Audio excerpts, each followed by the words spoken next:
30년 동안 단 한 번도 그 자리를 벗어난 적이 없는 나의 오래된 동반자. 손잡이는 수천 번의 손길로 자르르 윤기가 흐르고 약간 휘어진 몸통에는 밥알 자국들이 세월의 지문처럼 새겨져 있다. 나는 오늘도 이 밥주걱으로 밥을 푼다. 전기밥솥 뚜껑을 열자 하얀 김이 모락모락 피어오른다.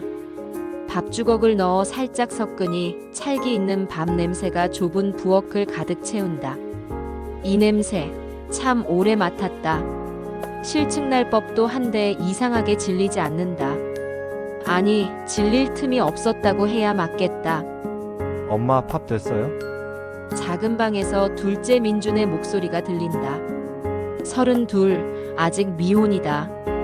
회사 일이 바빠서, 집값이 너무 비싸서, 적당한 사람을 못 만나서. 이유는 많지만 결국 나와 함께 이 좁은 빌라에서 산다. 응, 됐다. 나와서 먹어. 나는 밥 공기에 밥을 푸며 속으로 샌다. 오늘이 몇 번째 밥인가? 하루 세 끼, 1년이면 1000번이 넘는다. 30년이면. 계산하다 말고 고개를 젓는다. 숫자로 세는 게 무슨 의미가 있을까?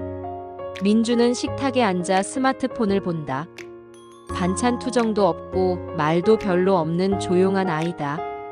가끔 생각한다. 이 아이가 이렇게 된 건 언제부터였을까? 초등학교 때까지만 해도 엄마 엄마 하며 졸졸 따라다니던 아이였는데. 형한테 전화 왔어요? 민준이 불쑥 묻는다. 무슨 전화? 형 결혼한다고 카톡 보냈잖아요. 내 손이 멈춘다. 큰아들 민수의 결혼. 며칠 전 단체 카톡방에 올라온 소식이다. 드디어 결혼합니다. 상견례 날짜 정해지면 알려드릴게요. 짧은 문장 뒤에 하트 이모티콘 하나. 응, 알고 있어. 형이 그러는데 상견례 때 아빠도 오신대요. 젓가락을 든 내 손에 힘이 들어간다. 그래, 괜찮으세요? 뭐가? 아빠 보는 거요? 나는 짧게 웃는다. 웃음이라기보다는 입꼬리를 살짝 올리는 정도다. 괜찮지. 이혼한 지가 언제인데. 이제 남보다 못한 사이야. 그 사람. 이혼한 지 30년이 지났지만 여전히 이름으로 부르지 못한다. 전 남편, 애들 아빠, 또는 그냥 그 사람. 23세 만나 25세 결혼했고 35세 이혼했다. 결혼 생활 10년. 그리고 헤어진 세월이 30년. 계산해보니 함께 산 시간보다 헤어져 산 시간이 더 길다. 나는 일어나 설거지를 시작한다. 따뜻한 물에 설거지 비누를 풀고 그릇들을 하나씩 닦아낸다. 밥그릇, 국그릇, 반찬 그릇. 마지막으로 밥주걱을 씻는다. 흐르는 물에 밥알을 털어내고 행주로 물기를 닦는다. 나무 밥주걱은 금방 물기를 먹어들인다. 나는 밥주걱을 들고 한참을 바라본다. 손잡이 부분이 유난히 반질반질하다.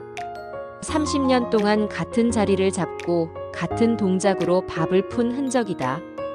결혼 초에 친정 어머니가 주신 대나무 밥주걱이다. 밥주걱은 나무가 제일이야. 쇠로 된 건 밥이 눌어붙고 플라스틱은 금방 색이 변해. 나무 밥주걱으로 정성껏 밥을 풀어야 집안에 복이 들어온다.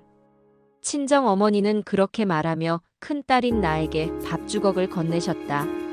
그때는 그 말이 무슨 뜻인지 몰랐다. 그저 낡은 나무 밥주걱 하나가 무슨 대단한 의미가 있을까 싶었다. 지금은 안다. 밥주걱은 단순한 도구가 아니었다. 가족을 먹이는 일, 끼니를 챙기는 일, 매일 반복되는 밥짓기. 그 모든 시간이 이 작은 나무 조각에 새겨져 있다. 나는 밥주걱을 서랍 안쪽 제자리에 놓는다. 그리고 문득 생각한다. 상견례 자리에 그 사람이 온다.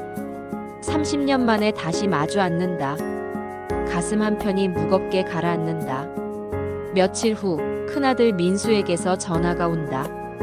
엄마 상견례 날짜 잡혔어요. 다음 주 토요일 오후 2시 명동에 있는 한정식 집이에요. 그 말을 들고 담담하게 대답했지만 내 손은 떨리고 있었다. 민수가 잠시 머뭇거린다. 나는 이미 안다. 무슨 말을 할지. 아빠도 오시기로 했어요. 응. 괜찮으시죠?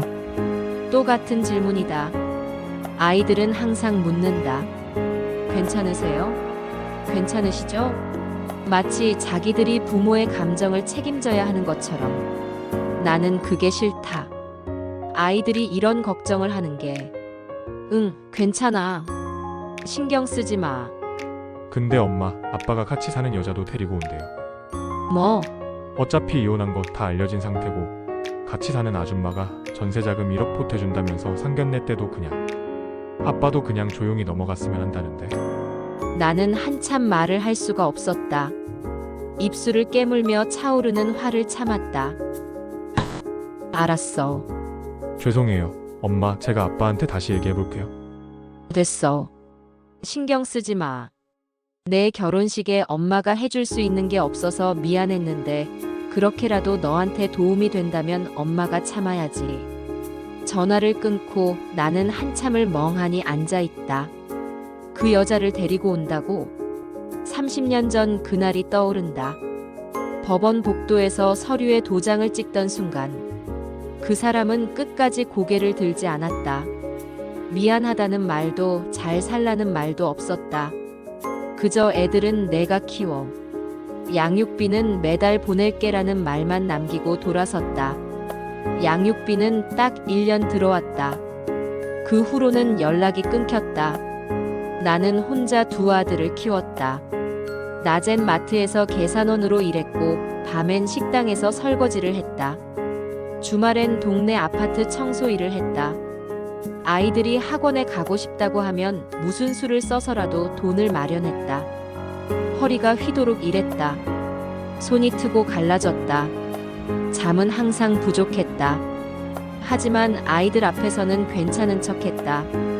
엄마가 힘들어하면 아이들도 힘들어질 테니까. 그렇게 15년을 버텼다. 아이들이 성장하고 좋은 직장에 취직해서 자기 앞가림하고 살기 전까지 그 15년은 지옥이었다.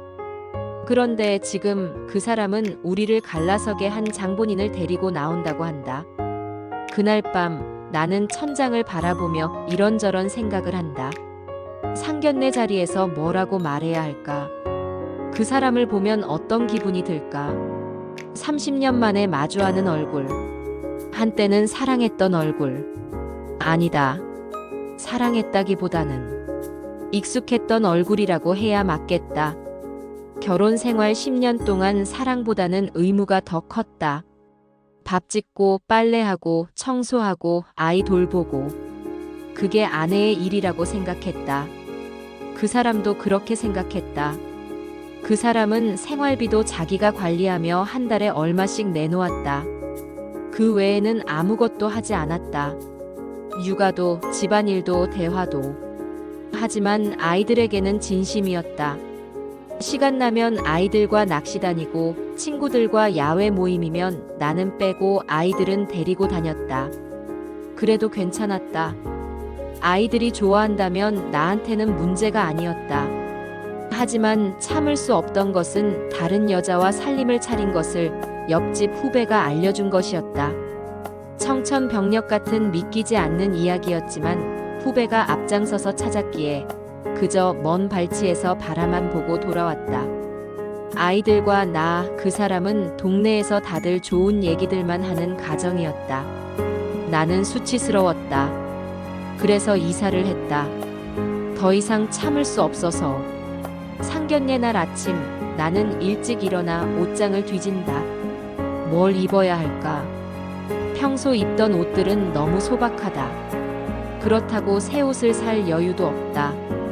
결국 몇 년 전 민준이 취직했을 때 산 검은색 정장을 꺼낸다. 거울 앞에 선다.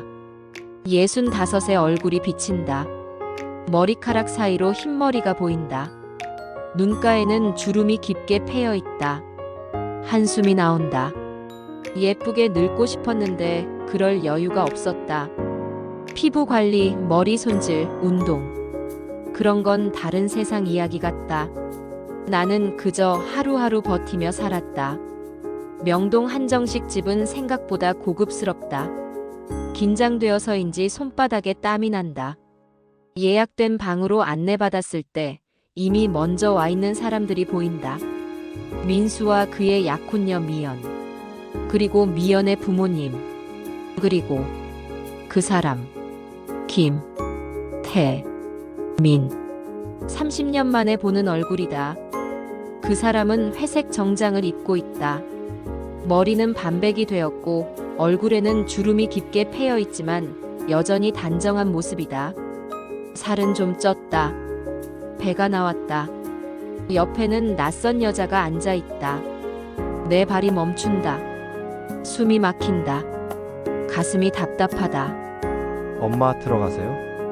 작은 아들 민준이 내 등을 살짝 민다. 나는 억지로 발을 뗀다. 어머님 오셨어요? 민수와 미연이가 일어나 인사한다. 그래. 내가 좀 늦었구나. 나는 겨우 대답한다. 시선이 자꾸 그 사람에게로 간다. 그 사람도 나를 보고 있다. 표정 없는 얼굴. 딱히 반갑지도 어색하지도 않은 얼굴. 마치 길에서 우연히 마주친 옛 동료를 보는 것 같은 얼굴. 자, 이쪽으로 앉으세요. 민수가 자리를 안내한다. 나는 미연의 부모님 건너편에 앉는다. 민주는 내 옆에 앉는다. 그리고 김태민과 그 옆의 여자는 나에게서 가장 먼 자리에 앉았다. 나는 테이블 위 물컵만 바라본다. 고개를 들 수가 없다. 안녕하세요. 저는 미연이 아빠입니다. 민수 어머님이시죠? 민수를 아주 잘 키우셨더라고요. 저희 딸이 복이 많네요. 감사합니다. 나는 작은 목소리로 대답한다. 목소리가 떨린다. 안녕하십니까. 민수 아버지 김태민입니다. 아, 네, 반갑습니다. 두 남자가 악수를 나눈다. 나는 그 장면을 본다. 그 사람의 손. 한때는 내 손을 잡았던 손. 지금은 낯선 손. 그리고 김태민 옆에 여자가 일어난다. 안녕하세요. 저는 민수 새어머니입니다. 순간 내 귀가 멍해진다. 새어머니? 민수로부터 온다는 얘기는 들었지만 상견례에서 이렇게 나설 거라고는 생각하지 못했다. 나는 가만히 앉아서 테이블 위 물컵만 바라본다. 손을 무릎 위에 올려놓는다. 주먹을 꽉 쥔다. 안내 반갑습니다. 미연의 부모님이 잠시 어색했다가 마치 아무 문제도 없는 것처럼 인사를 했다. 식사가 시작된다. 정갈한 한정식이 차례로 나온다. 전체 요리, 전, 찜, 구이, 탕. 고급스러운 음식들이다. 하지만 나는 입맛이 없다. 젓가락을 들었다 놓았다를 반복한다. 음식이 목으로 넘어가지 않는다. 대화는 주로 김태민과 미연의 아버지가 주로 했고 내용은 다들 뻔한 내용이다. 나는 그 대화를 들으며 속으로 웃는다. 쓴 웃음이다. 지금 저 사람은 마치 자기가 다 키운 것처럼 말한다. 김서방 어머님은 어떤 일 하세요? 미연의 어머니가 나에게 묻는다. 나는 고개를 든다. 마트에서 일합니다. 아, 그러세요? 짧은 대답 뒤 더 이상 질문은 없다. 대화는 다시 김태민 쪽으로 흘러간다. 나는 투명 인간이 된 것 같다.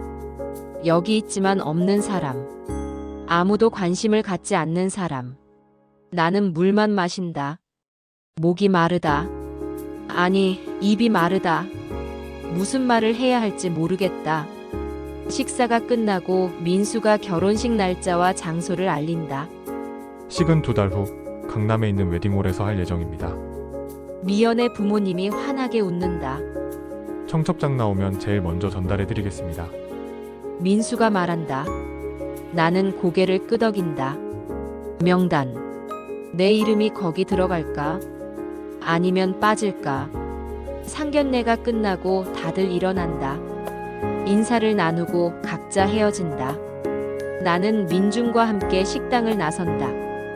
그 사람은 나를 한 번도 쳐다보지 않았다.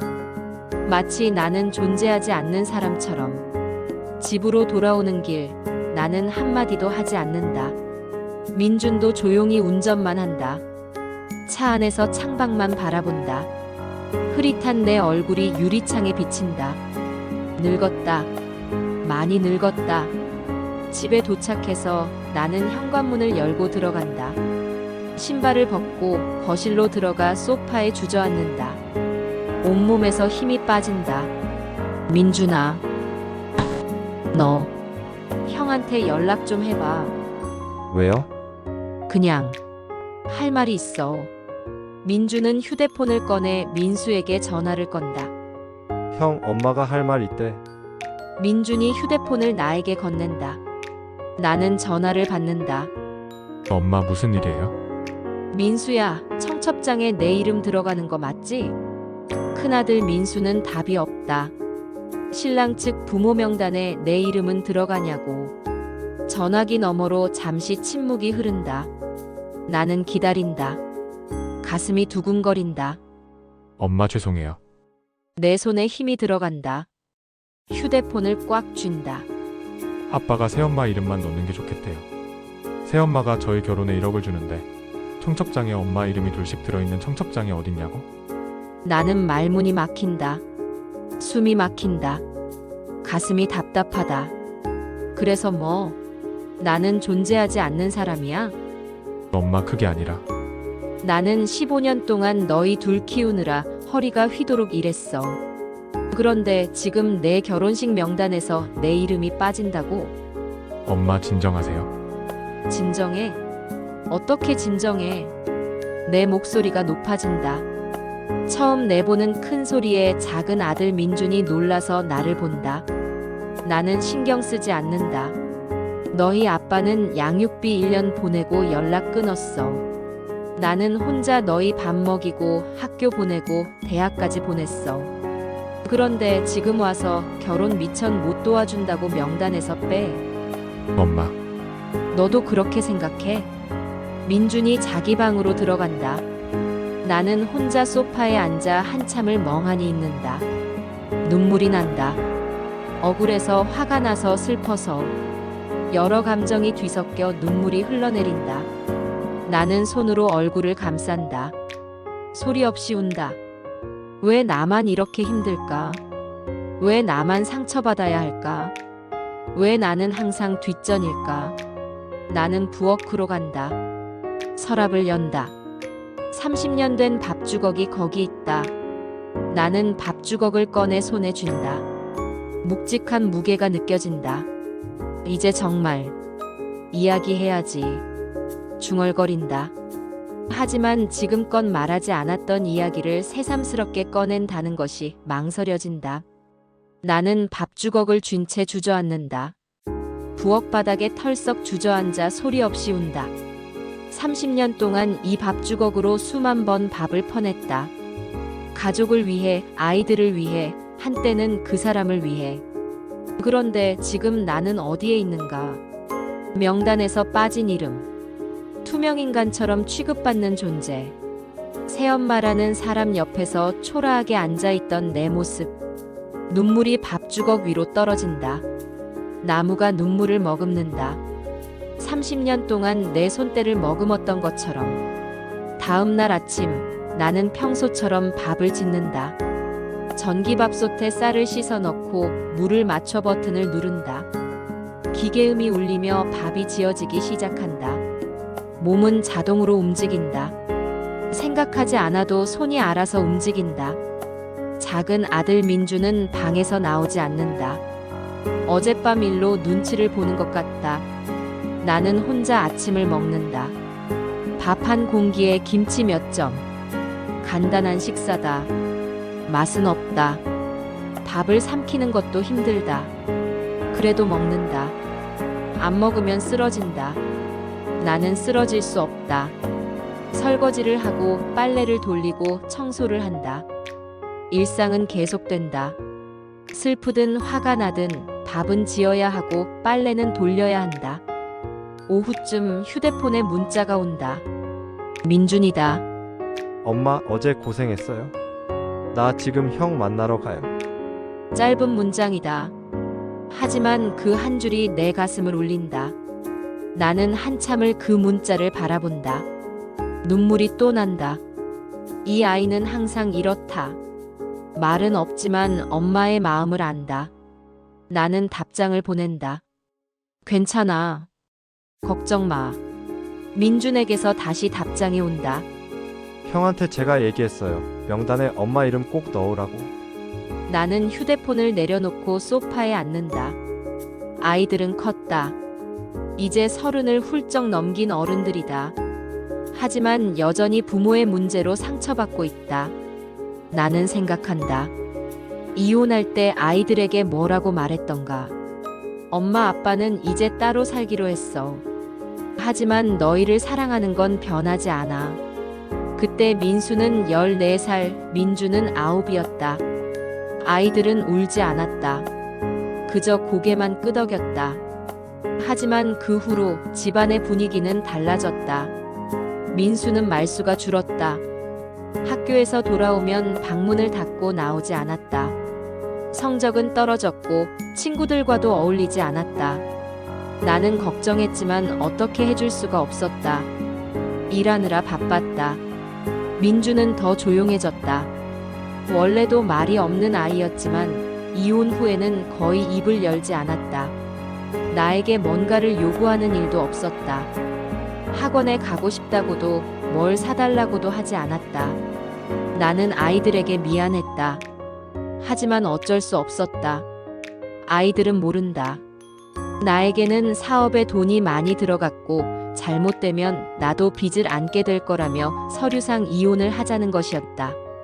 이혼이 되자마자 옆집 그 사람 후배가 내게 알려주었던 것이다. 그렇게 쉽게 끝났다. 10년 결혼 생활이 그렇게 쉽게 끝났다. 일주일 후 나는 전통시장에 갔다. 생선을 좋아하는 민준이를 위해 고등어 자반을 장바구니에 넣는데 바로 옆에 익숙한 얼굴이 보인다. 그 사람이다. 회색 잠바를 입고 장을 보고 있다. 그리고 옆에는 그 여자가 있다. 상견례 때 봤던 그 여자. 새어머니. 두 사람은 내 옆에서 가격을 흥정하고 있다. 나는 그 자리에 얼어붙는다. 30년 전에도 나와는 한 번도 시장에 간 적이 없었다. 그런데 지금 그 사람은 다른 여자와 함께 장을 보고 있다. 웃으며 장을 보고 있다. 나는 황급히 몸을 돌린다. 그들에게 들키고 싶지 않다. 그 사람들은 나를 보지 못했을까? 분명 내가 먼저 있었기 때문에 못 보지는 않았을 텐데. 왜 이러는 걸까? 내가 죄인도 아닌데 왜 떳떳하지 못한 걸까? 나는 장바구니를 들고 시장을 빠져나온다. 집으로 돌아오는 길, 다리에 힘이 없다. 그날 저녁 민수가 집에 온다. 초인종을 누르는 소리가 들린다. 나는 문을 연다. 엄마, 민수가 신발을 벗고 들어온다. 표정이 좋지 않다. 무슨 일이야? 할 말이 있어서요. 우리는 거실에 마주 앉는다. 민주는 방에서 나오지 않는다. 엄마, 응, 명단 얘기요. 응. 아빠한테 말했어요. 엄마 이름 꼭 넣어야 한다고. 그래서 아빠가 안 된대요. 나는 입술을 깨문다. 왜? 새엄마가 자기 이름 안 들어가면 결혼 자금 안 줄 수도 있대요. 그래서 나는 없는 사람 취급하라고? 엄마, 그게 아니라 그럼 뭔데? 내 목소리가 높아진다. 민수가 움찔한다. 엄마, 제발 이해해 주세요.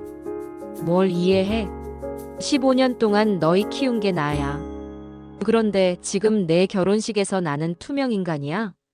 엄마도 좀 생각해 보세요. 제 입장도 있어요. 내 입장. 내 입장이 뭔데? 신혼집 계약도 다 했는데 그 돈이 없으면 틀어질 수도 있어요. 나는 한참을 민수를 바라본다. 민수야, 엄마가 미안하다. 큰 아들 결혼하는데 엄마는 아무것도 해주지 못해서. 그렇지만 엄마는 도저히 참을 수가 없어. 민수가 소리를 지른다. 나는 깜짝 놀란다. 민수는 한 번도 나에게 소리를 지른 적이 없었다. 어릴 때 엄마도 아빠 욕 많이 했잖아요. 엄마가 매일 밤 울면서 아빠 욕했잖아요. 나쁜 놈, 무책임한 놈, 그런 말 다 했잖아요. 우리 다 들었어요. 나는 말문이 막힌다. 그때부터 우리 가족은 끝났어요. 엄마도 아빠도 우리도 다 망가졌어요. 이제 와서 왜 이러세요? 이혼한 거 엄마가 원했잖아요. 그럼 이제 그냥 조용히 좀 참아주세요. 내 결혼식에서 문제 일으키면 신혼집 계약금도 날라가고 이 결혼 잘못될 수도 있어요. 민수는 일어나 문을 열고 나가버린다. 쾅 하는 소리와 함께 문이 닫힌다. 나는 그 자리에 선 채 멍하니 있는다. 아이들의 마음속에서 이혼은 끝난 일이 아니었다. 여전히 상처로 남아 있었다. 그리고 그 상처는 나에게서 시작되었다고 지금껏 지내온 모양이다. 민준이 방에서 나온다. 엄마 괜찮아요? 괜찮아. 하지만 괜찮지 않다. 전혀 괜찮지 않다. 며칠 후 민수에게서 문자가 온다. 결혼식 청첩장 시안이다. PDF 파일이 첨부되어 있다. 나는 파일을 연다. 화려한 디자인의 청첩장이다. 민수와 미연의 사진이 있고 날짜와 장소가 적혀 있다. 그리고 하단에 양가 부모 명단이 있다. 내 이름은 어디에도 없다. 나는 휴대폰을 내려놓는다. 손이 떨린다. 가슴이 답답하다. 숨이 막힌다. 민준이 방에서 나온다. 엄마 저녁 뭐 먹을까요? 나는 대답하지 않는다. 그저 소파에 앉아 멍하니 있다. 나는 일어난다. 부엌으로 간다. 저녁을 준비해야 한다. 밥을 지어야 한다. 서랍을 연다. 30년 된 밥주걱이 거기 있다. 나는 밥주걱을 꺼내 손에 쥔다. 이 밥주걱으로 몇 번이나 밥을 퍼냈을까? 아이들을 위해, 가족을 위해. 그런데 지금 나는 어디에 있는가? 명단에서 빠진 이름. 존재하지 않는 사람. 나는 밥주걱을 꽉 쥔다. 정말 결혼식에 가지 말아야 하나? 중얼거린다. 아들의 결혼식에 가지 못하는 엄마.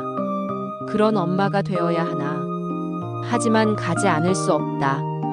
내 아들의 결혼식이다. 내가 키운 아들이다. 나는 밥주걱을 내려놓는다.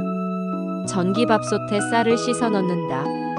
물을 맞추고 버튼을 누른다. 밥은 지어진다. 어떤 일이 있어도 밥은 지어진다. 결혼식 며칠 남지 않은 밤이다. 나는 잠을 이루지 못하고 거실에 앉아 있다. 시계를 본다. 밤 11시. 민주는 이미 잠들었다. 나는 부엌으로 가서 냉장고를 연다. 내일 아침 뭘 해줄까 생각한다. 민수가 좋아하던 음식이 뭐였더라? 계란말이? 김치찌개? 초인종이 울린다. 누구지? 이 시간에? 나는 문으로 간다. 인터폰을 본다. 민수다. 문을 연다. 엄마, 민수가 서 있다. 표정이 어둡다. 무슨 일이야? 이 시간에? 민수가 신발을 벗고 들어온다. 우리는 거실에 앉는다. 곧 결혼식인데 왜 집에 안 가고? 미연이도 곧 올 거예요. 그냥 엄마가 보고 싶어서요. 나는 민수를 바라본다. 아들의 얼굴에 피곤함이 역력하다. 엄마, 어제 기수 삼촌한테 전화 받았어요. 아빠가 거짓말해서 이혼한 거라는 거 다 들었어요. 청첩장은 늦어서 바꾸지 못했는데 전자 청첩장은 수정했어요. 엄마 이름 넣었어요. 너 어떠하려고 그랬어? 내가 결혼에 눈이 멀어서 엄마한테 너무 못된 짓을 했어요. 미연이네 부모님께 사실대로 말씀드렸더니 제 결정이 옳다고 장인어른이 보태주셨어요. 아빠한테는 혼자 오기 싫으면 안 와도 된다고 했어요. 정말 죄송해요, 엄마. 나는 숨을 멈춘다. 이혼하고 엄마는 항상 힘들어 보였고 아빠는 연락도 안 했고 나는 어른이 되어야 했어요. 형으로서 민준이 챙겨야 했고. 민수의 목소리가 떨린다. 근데 이제 제가 가정을 꾸리는데 무조건 친구들처럼 하고 싶었어요. 부족한 결혼 자금 때문에 고민도 많이 했고 미연이한테도 전부를 말하지 못하고 해서 내가 이러면 안 되는 거였는데 엄마가 어떻게 살아오셨는지 옆에서 본 제가 이러면 안 되는 거였는데 엄마, 내가 잘할 수 있을까요? 나는 민수의 손을 잡는다. 아들의 손은 차갑다. 민수야, 엄마가 너무 미안해. 엄마가 너희한테 좋은 가정을 보여주지 못해서 네가 이렇게 불안해하게 만들어서. 근데 민수야, 너는 나보다 훨씬 나은 사람이야. 너는 지금 고민하고 있잖아. 어떻게 하면 행복한 가정을 만들 수 있을까 고민하잖아. 그것만으로도 충분해.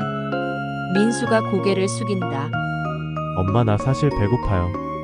나는 웃는다. 눈물이 날 것 같지만 웃는다. 뭐 먹고 싶은데? 엄마, 볶음밥 먹고 싶어요. 나는 일어난다. 부엌으로 간다. 서랍을 연다. 30년 된 밥주걱을 꺼낸다. 나는 냉장고를 열어 재료를 꺼낸다. 밥, 계란, 김치, 파. 프라이팬을 올리고 기름을 두른다. 밥을 넣고 볶는다. 민수가 부엌으로 와서 선다. 내가 밥 볶는 모습을 본다. 결혼식 날 아침이다. 나는 일찍 일어나 준비한다. 며칠 전에 빌린 한복을 입는다. 거울을 본다. 그래도 오늘은 괜찮아 보인다. 민준이 방에서 나온다. 엄마, 머리하고 화장하려면 서둘러야 해요? 우리는 함께 웨딩홀로 간다. 강남에 있는 큰 웨딩홀이다. 입구에 민수와 혜진의 사진이 크게 걸려 있다. 사람들이 많다. 하객들이 모여들고 있다. 나는 신랑 측 대기실로 간다. 민수가 턱시도를 입고 서 있다. 혼자다. 아들, 긴장되지? 네, 엄청요. 괜찮아. 잘할 거야. 나는 민수의 넥타이를 고쳐준다. 아들이 많이 컸다. 이제 누군가의 남편이 된다. 엄마, 감사해요. 왜 갑자기? 그냥 다요. 나는 민수의 어깨를 토닥인다. 복도 뒤에서 겸연쩍은 표정으로 그 사람이 온다. 하객들과 인사를 나누고 식이 시작된다. 나와 그 사람은 신랑 측 자리에 앉는다. 맨 앞줄이다. 민준이 내 옆에 앉는다. 아무리 둘러봐도 그 여자는 보이지 않는다. 피로연이 끝나고 화장실에서 손을 씻고 나오는데 복도 끝에서 김태민이 보인다. 혼자 서 있다. 나는 잠시 멈칫한다. 가야 하나 말아야 하나. 결국 걷는다. 그 사람 앞으로 간다. 수고했네. 그 사람이 먼저 말한다. 나를 쳐다보지 않은 채. 응, 애들 잘 키웠어. 당연하지. 나는 짧게 대답한다. 그래도 힘들었을 텐데. 힘들었지. 나는 그 사람을 바라본다. 30년 전보다 많이 늙었다. 주름이 깊어졌고 머리는 희끗희끗하다. 미안해. 그 사람이 작은 목소리로 말한다. 뭐가? 양육비도 제대로 안 보내고 연락도 안 하고. 지금 와서 그게 무슨 소용이야? 그래도 미안한 마음은 있었어. 나는 한참을 침묵한다. 괜찮아. 이제 다 지난 일이야. 잘 살아. 새 가정 꾸렸으면 그 사람한테 잘해. 나는 돌아선다. 더 이상 할 말이 없다. 그 사람도 더 이상 할 말이 없는 것 같다. 복도를 걷는다. 뒤돌아보지 않는다. 가슴이 답답하지 않다.